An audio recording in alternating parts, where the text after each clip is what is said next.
श्री दत्तप्रबोध अध्याय 58. सद्गुरू नरहरी आणि संन्यस्त निंबराज यांची कथा. अध्यायाला सुरुवात करूया. निंबराज संसाराला कंटाळला, त्यातून विरक्त झाला. आपल्या दोन्ही बायकांना त्यानं समजावून सांगितलं आणि तो यात्रेला निघाला. दोन्ही बायका मागे लागल्या.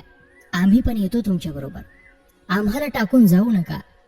तेव्हा निंबराज म्हणाला, तुम्हाला बरोबर घेऊन मी गेलो म्हणजे सगळं संपलं. पुन्हा प्रपंच मागे लागणार, सगळ्या भावना वाजनात गुंतून पडणार. आता मला मोह घालू नका, मायेत गुंतवू नका. मला माझ्या मार्गाने जाऊ द्या, त्यातच तुमचं हित आहे. निंबराजाच्या बायका समंजस होत्या. त्यांनी आपल्या नवऱ्याला तपश्चर्येसाठी जायला अनुमती दिली. सर्व संघ परित्याग करून निंबराज यात्रेला निघाला. मुखात गोपाल गोविंद रामकृष्ण मधुसूदनाचा लढीवाळ नामघोष होता. या भजनाचा त्याच्या जिभेला चाळा लागला होता.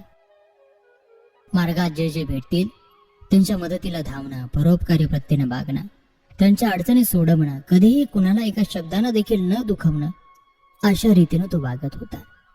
सत्याची कास धरून जगत होता. वाकपतही आचरत होता. अंतरी निर्विकल्प होऊन मनोमन सुशील, शांत, स्थिर होत होता. निंदा द्वेषबुद्धीचा त्यानं केव्हाच त्याग केला होता. निंबराजानं महायात्रा करण्याचा संकल्प योजला. मुखानं हरिनाम आणि पायानं प्रवास करीत करीत त्रिवेणीत स्नानासाठी आला. मग वाराणसीला थांबला. तिथं मणिकर्णिकेत स्नान करून सर्व श्राद्धविधी उरकून गयेला गेला. गयेला विष्णू दर्शन घेतलं. अष्टदशपद पाहिली. विष्णुपदाची पूजा केली. गदाधराची मूर्ती पाहिली. रामपर्वत, प्रेतपर्वत पाहिले. तिथं 48 श्राद्ध करून पितरांना गती दिली. गायत्री, सावित्री, सरस्वती यांची पूजा केल्याने तिथून तो पूर्वेला बंगाल देशात आला. जगन्नाथाचं दर्शन घेतलं, दान केलं.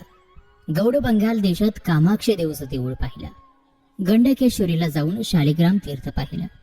नेपाळला जाऊन पुढे अयोध्या गाठली. श्रीरामाचं दर्शन घेतलं. शरयूत स्नान केलं. तेथून सलग पश्चिमेला उतरून ब्रह्मावर्त पाहून यमुना ओलांडून चित्रकूट भुवन त्यानं पाहिलं. नैऋत्येला निघून सह्याद्रीला मुक्काम केला. निबिड अरण्य ओलांडून पर्वत पार करून निंबराज गौड वनात आला. 4 रात्री तिथे मुक्काम करून त्यानं सिंहाद्री मातापूर पाहिलं. श्री रेणुका मातेला नमस्कार केला. महाकालीचं स्मरण करून अत्री पर्वत गाठला. अत्री पर्वतावर श्री दत्तात्रयाचं दर्शन घेतलं. दत्तात्रयाला अरण्य भावाने निंबराज शरण गेला आणि कळवळून प्रार्थना केली की या भवसागरातून माझी नौका पार ने, जन्म मरणाच्या फेऱ्यातून माझी मुक्तता कर. निंबराज तिथे एक रात्र राहिला. तेव्हा त्याच्या स्वप्नात प्रत्यक्ष दत्ताना येऊन सांगितलं की सद्गुरूला शरण जा, तुझ्या सर्व इच्छा पूर्ण होतील. दत्तात्रयांपाशी गुरुचरणांच्या दर्शनाचं मागणं मागून निंबराज तेलंगण म्हणजे कर्नाटकात आला. तो प्रदेश ओलांडून ऋषमुख पर्वतावरील पंपा सरोवरात त्यानं स्नान केलं. मग किष्किंधा पाहिली. वन उपवन ओलांडून महापर्वत पाहिला आणि दुरूनच सरितानाथ पाहिला. सरितानाथाची अद्भुत गर्जना पाहून पर्वतप्राय लाटा बघून तो थक्क झाला. पुढची वाट त्यानं धरली आणि रामनाथ गाठलं. रामलिंगाची मनोभावानं पूजा करून त्यानं तिथं 3 रात्री मुक्काम केला आणि पुढचा प्रवास सुरू केला. प्रवास सुरू असताना त्याच्या मनी माणसे एकच ध्यास होता, सद्गुरू रायाच्या भेटीचा. आपल्याला आपला गुरु केव्हा भेटेल, त्याचा अनुग्रह कसा मिळवता येईल, त्याला केव्हा शरण जाता येईल, हा एकच ध्यास घेऊन निंबराज सिद्ध नदी तीर्थावर आला. निंबराजाच्या पूर्व पुण्येनं त्या तीर्थावरती अकस्मात सर्व संतांची मांदियाळी उतरले. नागनाथाच्या बिराडी मुक्कामाला राहिली. त्या मेळाव्यात सिद्ध मुनी नरहरी होते. पैठणच्या एकनाथांचे नरहरी हे शिष्य होते.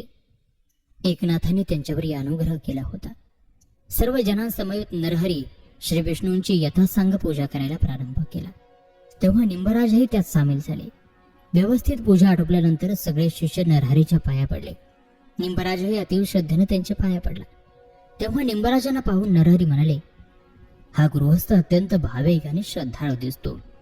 सर्व धाम यात्रा करूनही याच्या अंतरी गुरु भेटला नाही, म्हणून तळमळ लागली आहे. सिंहाद्रीवर याला साक्षात दत्तात्रयानं साक्षात्कार देऊन जागृत केला आहे, तेव्हा याची परमार्थ ओढ पुरी करायला हवी. नरहरीचे हे शब्द ऐकून निंबराज चकित झाला. आपण काही न सांगता ज्या अर्थी या महंतांना सारं ओळखलं, त्या अर्थी तो सिद्ध पुरुष असावा. यालाच आपला गुरु करून परमार्थ ओढीची आस पुरवून घ्यावी असा निश्चय करून निंबानं त्यांना साष्टांग दंडवत घातला. त्यांच्या मनातले अष्टभाव दाटून आले. नरहरीचे पाय धरत त्यांनी विनवलं, मी हीन, दीन आणि अनाथ आहे. संसार तापानं ग्रस्त झालो आहे, गांजलो आहे. माझा उद्धार करा. जन्म मरणाच्या फेऱ्यातून सुटायचा मला मार्ग दाखवा. नरहरीने त्याला उचलला, छातीशी घेतला, त्याच्यावरती कृपादृष्टी टाकली आणि आपल्या इतर शिष्यांना दीक्षाविधीची तयारी करायला सांगितली. शिष्यांनी सर्व तयारी केली. निंबराजही तीर्थात स्नान करून पवित्र होऊन आला. त्यानं आपल्या गुरुची, नरहरीची यथासांग शास्त्रशुद्धाची पूजा केली, नैवेद्य दाखवला, श्रीफळ आणि महावस्त्र देऊन पूजेची सांगता केली. मग शिष्यांनी सगळ्यांनाच प्रसाद वाटला. त्या महाप्रसादाचं निंबराजानेही सेवन केलं आणि तो तृप्त झाला. नरहरी सद्गुरूंना निंबाला क्षडाक्षरी गुरुमंत्र दिला. परमार्थाची वाट खुली करून दाखवली. निंब संतुष्ट झाला. नरहरीच्या मनोभावानं पूजा करू लागला. त्यांच्या घरातील सर्व तऱ्हेची कामं तो मोठ्या भक्तिभावानं करू लागला. त्यांच्याशी चर्चा करण्यात, त्यांना तत्वज्ञानातील शंका विचारून घेण्यात त्याचे दिवस जात होते. तो पूर्णपणाने नरहरीमय हो पाहत होता. संसाराची चिंता सपशेल विसरून गेला होता. दोन्ही बायकांची त्याला आठवण देखील होत नव्हती. एक दिवस नरहरीनेच त्याला त्याच्या संसाराची आठवण दिली आणि विचारलं, अरे तू सारा संसार, परिवार सोडून आलास. त्या बायकांनी तिकडे काय करायचं? त्याचं कसं होत असेल? त्यांच्या चरितार्थाची जबाबदारी कोणावर असेल? त्यांची चिंता कोण करणार? पती म्हणून त्यांच्या चरितार्थाची जबाबदारी खरी सर्वस्वी तुझी आहे. तू त्यांना वाऱ्यावर सोडून भगवत भक्ती करीत राहिलास तर त्याचा काही उपयोग होणार नाही. ती भक्ती त्या परमेश्वर चरणी रुजू होणार नाही. आधी तू संसार नेटका कर. त्यांच्या उदरभरणाची, रक्षणाची सोय बघ. सर्व लागी लाव आणि प्रपंचात राहून परमार्थाची कास धर. त्यावरती निंबाराज म्हणाला, गुरु महाराज, आधीच मी आगीतून बाहेर पडण्यासाठी धडपडलो, वणवणलो. असंख्य संकटावर मात करून मी आपल्याकडे आलो. आपण मला नवीन जीवन दिलं, माझ्या जगण्याला नवा अर्थ दिला, नव्या दिशा दाखवल्यात आणि आता या दिशेनं मी पुढे जायला निघालो तर आपण मला मागे फिरायला सांगता, पुन्हा पोपाट्यात लुटता. नका नका, मला आता दूर लुटू नका. त्यावरती नरहरी म्हणाले, वत्सा, मी तुला दूर लुटत नाही. मी सदैव तुझ्या पाठीशी आहे. प्रपंच नेटका केल्याशिवाय वैराग्याचा विवेक पाळता येत नाही. त्या दोन स्त्रियांच्या आत्म्यानं संतुष्ट केल्याशिवाय तुला शांतता मिळणार नाही. त्या स्त्रिया तुझी चातकासारखी वाट पाहत असतील. माझी तुला आज्ञा आहे, तू आता घरी जा आणि प्रपंच सांभाळ. प्रपंचात राहून परमार्थाची कास धर. तुला त्यात निश्चित यश मिळेल, भगवंत भेटेल. गुरुची आज्ञा मानून निंबाराज आपल्या गावी आला. त्या दोन्ही स्त्रियांची तपश्चर्या फळाला आली होती. त्यांनी केलेले नवस आता उजवायची वेळ आली होती. त्यांचा पती खूप वर्षांनी पुन्हा घरी परत आला होता. सगळ्या गावालाही आनंद झाला. सगळ्यांनीच निंबाचं स्वागत केलं. गुरु आज्ञेप्रमाणे नेटका प्रपंच करायला त्यानं सुरुवात केली. परमार्थाची कासही त्यानं सोडली नाही. भगवत भजनात तर तो नित्याचाच दंग असे, निर्मोही राहत असे, निरासक्त वृत्तीनं वापरत असे. असे दिवस गेले आणि त्याची पत्नी भागीरथी गर्भिणी झाली. यथावकाश दिवस भरताच तिला मुलगा झाला. त्या मुलाचं नाव त्यानं शिवराम ठेवलं. शिवराम आपल्या बाललीलाने सर्वांचंच मन रंजवू लागला. पण निंबराजाचं मन मात्र संसारात रमत नव्हतं. त्याला राहून राहून संसारातून मुक्त होऊन बाहेर पडावं असं वाटत होतं. शेवटी एक दिवस न राहून त्यानं आपल्या पत्नीला एकांतात आपल्या मनीची आस सांगितली. पत्नी समंजस होती. तिने काही दिवसांसाठी तपाचरण तीर्थाटनाला जायची त्याला परवानगी दिली. पण लेकराची आण घालून त्याच्यासाठी घरी लवकर परत या म्हणून विनवलं. तिच्या विनवणीला मान्यता देऊन परत येण्याचं आश्वासन देऊन निंबाराज बाहेर पडला. मजल दर मजल करीत सर्व देशभर हिंडला. पुन्हा चारी धामाच्या यात्रा केल्या. अशीच यात्रा करत करत तो गंगोत्री जवळ आला. मुखानं हरिनामाचा गजर तर चालूच होता. गंगेच्या पाण्याची कावड भरून निंबाराज पुन्हा आपल्या बरोबरच्या सगळ्या पंथस्थांच्या रावट्यांजवळ आला तर काय, तिथं कोणीच नव्हतं. सगळे यात्रिक निंबाची वाट न पाहता आपापल्या मार्गाने निघून गेले होते. निंबानं कावडी घेतली आणि घनदाट जंगलातून मार्ग काढत तो निघाला. मुखानं श्रीहरीचं स्मरण चाललेलं होतं. निर्जन घनदाट जंगलातून जाताना अनेक वाटा फुटत होत्या. हिंस्र श्वाप तर नजरेला पडत होते. पण धैर्य एकवटून नामघोष चालू ठेवून निंबाराज आपली वाट चालत होता. इतक्यात माजलेल्या रानगव्यांच्या थव्याच्या थवा त्याला आपल्या रोखांना सारून येताना दिसला. निंब भयंकर घाबरला. भयानं थरथर कापू लागला. साक्षात मरण त्याला डोळ्यासमोर दिसू लागला. त्या गव्यांच्या एका धडकीत निंबाच्या देहाच्या चिंधड्या उडाल्या असत्या. म्हणून त्यानं आपल्या श्रीहरीचा धाबा केला आणि तो चटकन एका झाडावरती चढून बसला. खांद्यावरची कावड त्यानं झाडाखाली ठेवली. ते रानगवे त्याचा माग सोडायला तयार नव्हते.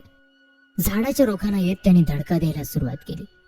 तो घनदाट मजबूत वृक्षही त्या धक्क्यानं हादरत होता. निंबाची गाळ उडून पासावर धारण बसली होती, पण मुखानं हरिनामाचा घोष सुटला नव्हता. कळवळून तो श्रीहरीला आळवत होता आणि आपल्या भावुक भक्तांचा आक्रोश हरीने ऐकला. एक उग्र व्याघ्रराज त्या गव्यांच्या थाव्यावर धावून आला आणि ते गवे सैरावैरा चारी दिशांनी पांगले. आपल्या वाटेनं व्याघ्रराज आला तसा निघून गेला. निंबराजाला हायसं वाटलं. रात्रभर तो निवांत झोपला आणि सकाळ होताच पुढचा मार्ग चालू लागला. पण संकटाने निंबराजाची पाठ काही सोडली नव्हती. कावड खांद्यावरती टाकून तो चालून थोडासा मार्ग जातो न जातो तोच एक माजलेला हत्ती त्याच्या जीवाच्या चिंधड्या करायला त्याच्या रोखानं धावत येताना त्यानं पाहिला आणि त्याचा धीर सुटला. त्यानं पुन्हा धावा केला आणि काय आश्चर्य, वाटेत एक दगडी कोरीव व भव्य असं मंदिर उभं राहिलं. निंबराज आश्रयाला आत धावला आणि दाराआड लपला. पण माजलेला हत्तीचा दगडात देवालयाला धडका देऊन टक्कर देऊ लागला. ते मंदिर पायासकट उलटून पडतंय की काय असं निंबाला वाटू लागलं. पण ज्याला प्रत्यक्ष श्रीहरी तारणहार त्याला कोण मारणार? दगडी भिंतीवरून एक भला मोठा थोडला विंचू चपळाईनं खाली आला आणि त्या हत्तीला कडकडून चापला. तो हत्ती तात्काळ गतप्राण झाला. पण आणखी एक आश्चर्य असं घडलं की तो हत्ती मरून पडताच त्याच्या कलेवरातून एक स्वर्गीय देहधारी मनुष्य बाहेर आला आणि त्यानं निंबाचे पाय धरले. सगळे चमत्कार पाहून निंब दृढमूढ झाला होता. हे काय होत आहे हे त्याला कळेना. तेव्हा त्या माणसानं सांगितलं की मी प्रत्यक्ष गंधर्व. मी अतिशय सुरेख असं गात असे. माझ्या गाण्यावरती सगळे मंत्रमुग्ध होत असत. मी माझ्याच मस्तीत गुंग असताना एकदा इंद्रदेवाचा अपमान केला. संतापून त्यांनी मला शाप दिला, हत्ती होशील. मी पाय धरून विनवणी करताच त्यांना माझी दया आली. त्यांनी मला उशाप दिला की संतांना त्रास देताना तुझा त्यांच्याच कृपेने उद्धार होईल. त्याप्रमाणे मी हत्तीच्या रूपात असताना आपल्याला क्षमा करावी आणि मला मुक्त करावं. गंधर्वानं आपली सारी हकीकत निंबराजाला सांगितली आणि तो आपल्या स्वर्गस्थानी निघून गेला.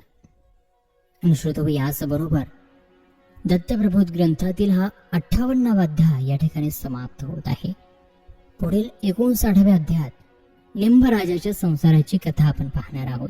तेव्हा ही कथा पाहायला विसरू नका पुढील अध्यायात. तोपर्यंत नमस्कार, धन्यवाद.